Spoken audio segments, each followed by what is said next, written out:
ભુજમાં bank fraud gang પકડાઈ, cyber crime સેલની મોટી કાર્યવાહી।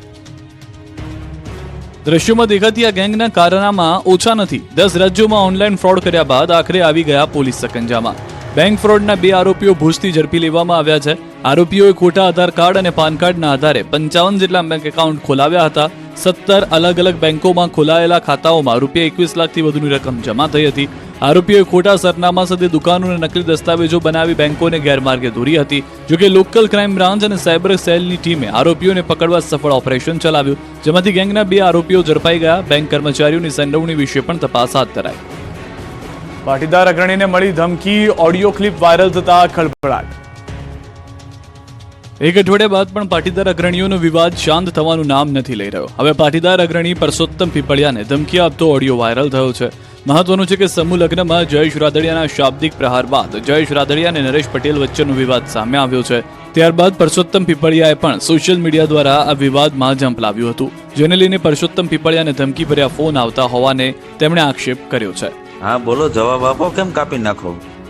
મારે હુકામ તમને જવાબ આપો? હું તમને ઓળખતો નથી ને। અરે ઓળખાણ બધું આપું યાર, કેમ તો પછી તો હુકામ જયેશભાઈ વિરુદ્ધ લખો?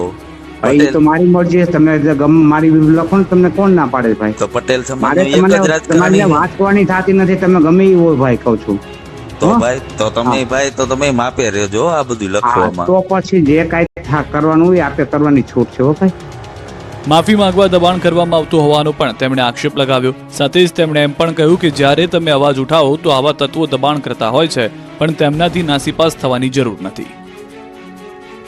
લાંબા સમય બાદ અલંગ શિપયાર્ડમાં લક્ઝુરિયસ ક્રૂઝ ભાંગવા માટે આવ્યું છે। કોરોના કાળ બાદ પ્રથમ વખત luxurious cruise ship Alang ship recycling yard ખાતે ભંગાણ આવી પહોંચ્યું છે। જોકે આ શિપની મોટાભાગની લક્ઝરી વસ્તુઓ, ફર્નિચર અંતિમ સફરે નીકળે તે પહેલા ઉતારી લેવામાં આવેલી છે। અલંગના પ્લોટ નંબર V5 દ્વારા ખરીદવામાં આવેલ 42 અલંગની સામેના દરિયામાં આવી પહોંચ્યું હતું, જે તેનું કસ્ટમ સહિતની સરકારી એજન્સીઓ દ્વારા ચેકિંગ કરવામાં આવ્યું હતું। 1982માં બનાવવામાં આવેલા 42 જહાજમાં 1664 પેસેન્જર અને 540 ક્રૂ મેમ્બરોનો સમાવેશ કરવા માટેની 724 કેબિનો સામેલ હતી।